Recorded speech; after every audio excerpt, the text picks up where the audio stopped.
I think my references are becoming a bit harsher because in many ways I'm not feeling like the government is hearing the recommendations and acting on them in the way that I'd hoped that they would. It's certainly not a reflection of feeling unbalanced in what we're saying or why we're saying it.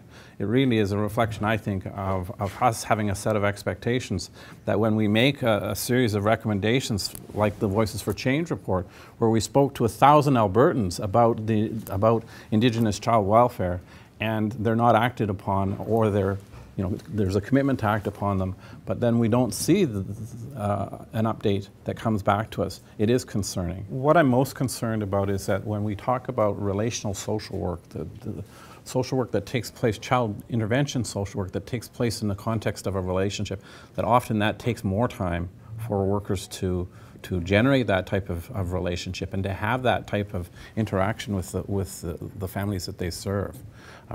It's what I'm concerned about, and I'm concerned about the fact that time is not available to workers in particular areas. We've met with the government a couple of times to speak about our recommendations and about our concerns that they are not moving ahead fast enough.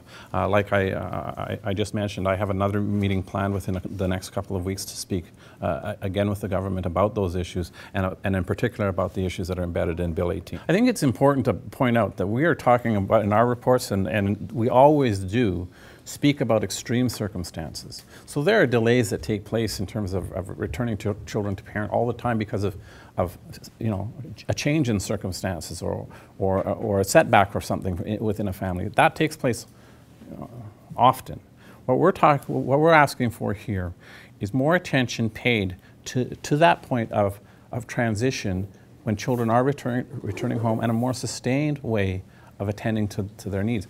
One of the things that we point out in our report is that each of these parents provided some indicators that they were struggling with the transition and with the change that was taking place in their lives. And when that happens, it is an indicator that some more attention is needed.